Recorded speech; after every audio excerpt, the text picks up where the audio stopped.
Every time something big drop in the NBA, big news, damn it, it's time for a big list. And today we coming with big perks, a big list of best matchups in 2026-2027 season. The schedule is out, so damn it, I'm out as well. Bam! Put it up there at number 5. Coming in.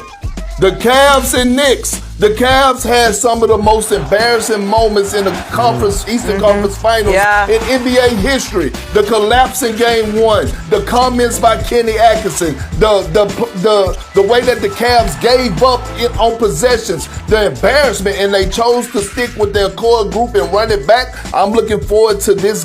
The first game on November 1st, it's a measuring stick for the Cleveland Cavaliers against the champs in the New York Knicks. Ramona, where you at? I need that same energy you use when you delivering messages when you delivering great articles for the Lakers. Damn it, put it up there.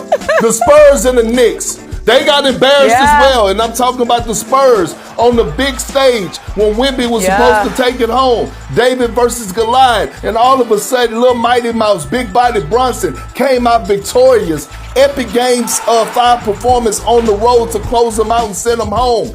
How are the Knicks going to respond? What is Wemby going to do to get his lick back on Karl Anthony Towns? Must see TV. Tim, where you at, man? I need it. Big energy. Texas boy, you know how we do it. Who else we excited about the Knicks playing? Bam!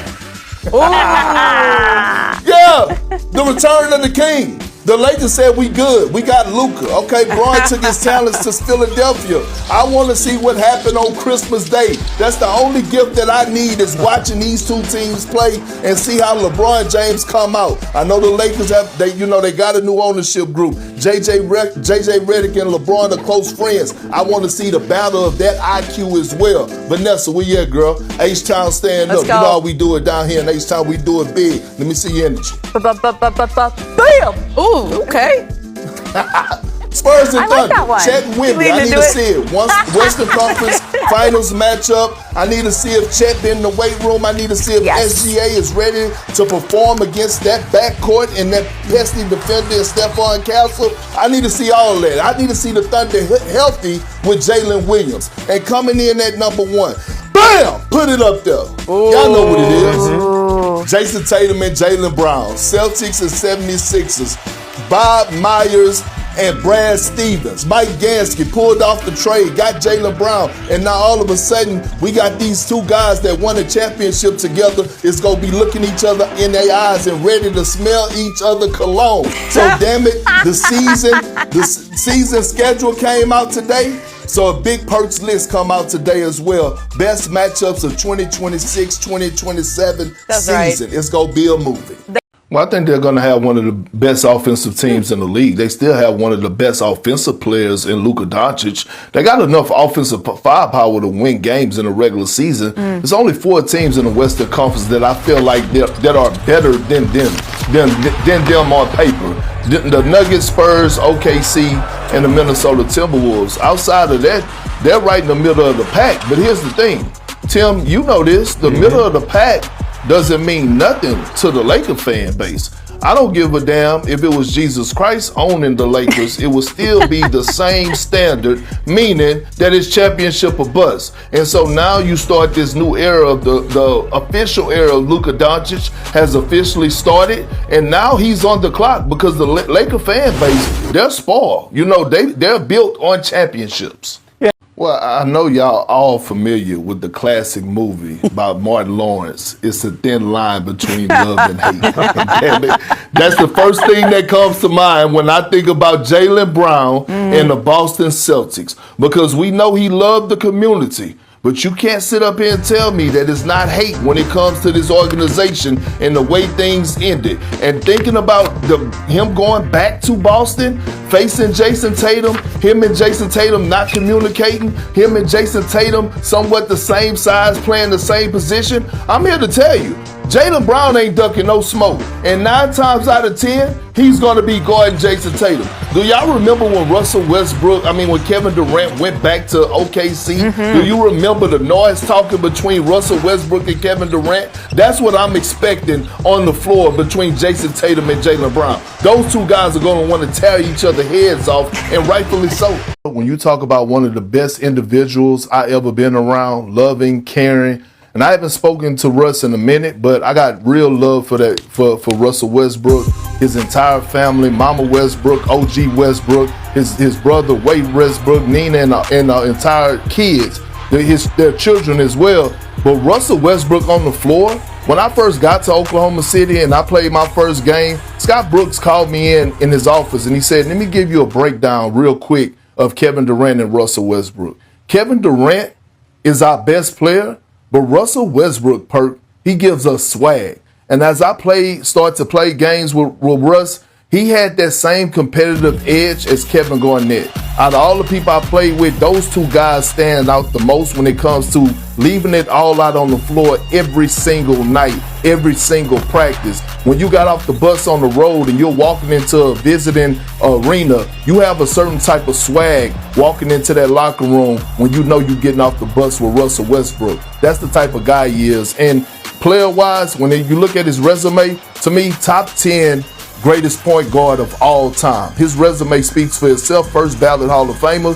I'm just proud to sit here and say that I'm happy and love every moment that I shared with him on the floor and off the floor. And by the way, we both were Dallas Cowboy fans before I ended our relationship with my relationship with the Cowboys 7 years ago. Perk, for the youngins who didn't get a chance to watch him in his prime, you played with him and against him in his prime. The level of athleticism was literally off the charts, it felt like.